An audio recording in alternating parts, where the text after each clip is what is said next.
গেরুয়া সংসারে কি নতুন সংসার? এবার কি সাত পাকে বাধা পড়ছেন দিলীপ ঘোষ? সম্ভবত কালই দিলীপ ঘোষের মালা বদল। আগামী কালই বিয়ে করতে চলেছেন সম্ভবত দিলীপ ঘোষ। আমার সঙ্গে রয়েছে প্রতিনিধি সুস্মিতা। সুস্মিতা, তাহলে কাল কি বিয়ে করছেন দিলীপ ঘোষ, কি জানা যাচ্ছে? দেখো প্রিয়াঙ্কা, তুমি যে সম্ভাবনার কথা বলছো, সেই সম্ভাবনা যে একেবারে সত্যি হতে চলেছে এটুকু এই মুহূর্তে বা এই সময় দাঁড়িয়ে বলাই যায়। তার কারণ বিজেপি নেতা দিলীপ ঘোষ তিনি তার বিবাহ সংক্রান্ত বিষয়ে সংবাদ মাধ্যমের সামনে মুখ খুলতে না চাইলেও ঘনিষ্ঠ মহল সূত্রে খবর এমনটাই যে আগামীকাল গোধূলি লগ্নে বিয়ে সারছেন বিজেপি নেতা দিলীপ ঘোষ। প্রাক্তন বিজেপি সভাপতি তিনি আগামীকাল গোধূলি লগ্নে রেজিস্ট্রির মাধ্যমে আইনি বিবাহ সারছেন এবং ইতিমধ্যেই দিলীপ ঘোষের মা পুষ্পলতা দেবী তিনি পৌঁছে গেছেন। মহিলার পরিচয় সম্পর্কে কি জানা যাচ্ছে? পাত্রীর পরিচয় কি জানা যাচ্ছে?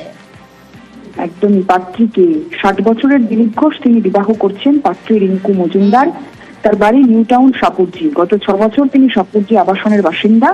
তার একটি 22 বছরের পুত্র সন্তান রয়েছে। তিনি ডিভোর্সি। দিলীপ ঘোষের সঙ্গে তার বিজেপি করার সূত্রেই আলাপ এবং কলকাতা উত্তর শহরতলির সাংগঠনিক বিজেপি জেলা মহিলা মোর্চার সঙ্গে যুক্ত ছিলেন এই রিঙ্কু। এবং দিলীপ ঘোষের ঘনিষ্ঠ মহল সূত্রে এমনটাই খবর যে মায়ের পীড়াপিড়িতেই বিয়ে করছেন দিলীপ ঘোষ। এবং দিলীপ ঘোষের যিনি তার সঙ্গে বিয়ে হতে চলেছে রিঙ্কু মজুমদার, তিনি সালস্টেকের এক তথ্য প্রযুক্তি সেন্টারে কাজ করেন। এবং দিলীপ ঘোষের ঘনিষ্ঠ মহল সূত্রে দাবি করা হচ্ছে যে মা দিলীপ ঘোষকে বলেছেন যে দিলীপ ঘোষের মা না থাকলে এই ছন্নছাড়া জীবনে বাঁধন দেবে কে। আর সে কারণেই 60 বছরের দিলীপ ঘোষ তিনি বিবাহ প্রস্তাবে রাজি হয়েছেন। আগামীকাল গোধূলি লগ্নে দুই বাড়ির একেবারে ঘনিষ্ঠ যারা সদস্য রয়েছেন রিঙ্কু মজুমদার এবং দিলীপ ঘোষের অত্যন্ত কাছের যারা মানুষ পরিবারের সদস্য, তাদের উপস্থিতিতে রেজিস্ট্রি হতে চলেছে দিলীপ ঘোষের নিউ টাউন। কাল যদি বিয়ে হয়, সুস্মিতার সঙ্গে থাকো, আগামী কালই দিলীপ ঘোষের মালা বদল সম্ভবত, এবং পাত্রী বিজেপির মহিলা মোর্চার নেত্রী রিঙ্কু মজুমদার। সাত পাকে বাধা পড়ছেন দিলীপ ঘোষ। আমি আবারও কথা বলবো সুস্মিতা, আগামীকাল বিয়ে হলে একেবারে শেষ মুহূর্তের প্রস্তুতি, তাহলে শেষের দিকেই প্রায়। সুস্মিতা, শোনা যাচ্ছে? হ্যাঁ প্রিয়াঙ্কা, শোনা যাচ্ছে। হ্যাঁ সুস্মিতা, আগামীকাল যদি বিয়ে হয়, বিয়ের প্রস্তুতি তাহলে একেবারেই কমপ্লিট বলা যেতে পারে, শেষ মুহূর্তের প্রস্তুতি। দেখো বিয়ের প্রস্তুতি একেবারে কমপ্লিট, কথা বলাই যায়। তার কারণ সকালে আজ দিলীপ ঘোষ তিনি ইকো পার্কে মর্নিং ওয়াক সারতে এসেছিলেন। যদিও আমি ব্যক্তিগতভাবে দিলীপ ঘোষের সঙ্গে যোগাযোগ করার চেষ্টা করেছি দুপুর বেলায়, কিন্তু তখন তিনি স্পষ্ট করে জানিয়ে দিয়েছেন তিনি অত্যন্ত ব্যস্ত থাকবেন আজ এবং আগামীকাল। এবং সে কারণেই তিনি বিজেপির কোনো সাংগঠনিক কর্মসূচি বা তার কোনো রাজনৈতিক কর্মসূচি থাকছে না, তিনি ব্যক্তিগত কোনো কর্মসূচিতে ব্যস্ত থাকবেন, একথা তিনি জানিয়েছেন আজ দুপুরেই।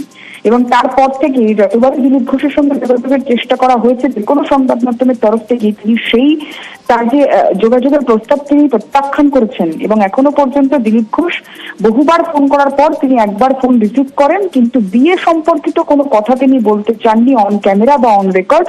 তবে অফ রেকর্ড তিনি স্বীকার করেছেন আগামীকাল তিনি রেজিস্ট্রি মারফত বিবাহ বন্ধনে আবদ্ধ হতে চলেছেন সাপুরজি বাসিন্দা রিঙ্কু মজুমদারের সঙ্গে। এবং প্রস্তুতি একেবারে তুঙ্গে, প্রস্তুতি সারা বললেও ভুল হয় না। আমি একেবারে শেষ প্রশ্ন জানতে চাইবো, আগামীকালই বিয়ে, বিজেপির দাবাং নেতা দিলীপ ঘোষ 7 পাকে বাধা পড়তে চলেছেন, কারা কারা আমন্ত্রিত থাকবে এই বিষয়ে কেউ জানা যায়? যদিও ব্যক্তিগত স্তরে রেজিস্ট্রি হচ্ছে, কারা কারা আমন্ত্রিত এই বিষয়ে কিছু জানা যাচ্ছে কি?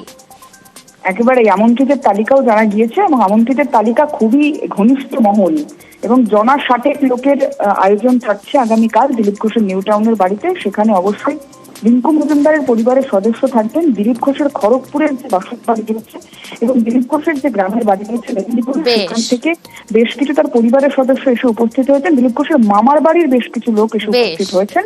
এবং সেই অর্থে কলকাতার কোনো দিলীপ ঘোষের বিজেপি নেতৃত্ব বা বেশ, বিজেপির দাবাং নেতা দিলীপ ঘোষ 7 পাকে বাধা পড়ছেন বিজেপির মহিলা মোর্চা নেত্রী রিঙ্কু মজুমদারের সঙ্গে। আগামীকালই বিয়ে, আগামীকালই মালা বদল। আজ বিকেলেই জল্পনা উস্কে দেন তৃণমূল নেতা কুণাল ঘোষ। পরপর দুটি পোস্ট করেন এক্স হ্যান্ডেলে। প্রথমটিতে লেখেন, আগামীকাল কি রাজ্যের কোনো সিনিয়র বিজেপি অবিবাহিত নেতার বিয়ে? পাত্রী কি বিজেপিরই কর্মী? পার্টির একাংশ কি নেতাকে বারণ করেছেন? যাই হোক, তিনি পার্টির মতামত উড়িয়ে দিয়ে কি নিজের সিদ্ধান্ত রাখবেন? যদি কাল বিয়েটা হয় শুভেচ্ছা থাকলেও যদি পার্টির বারণ মেনে নেন তাহলে আলাদা কথা।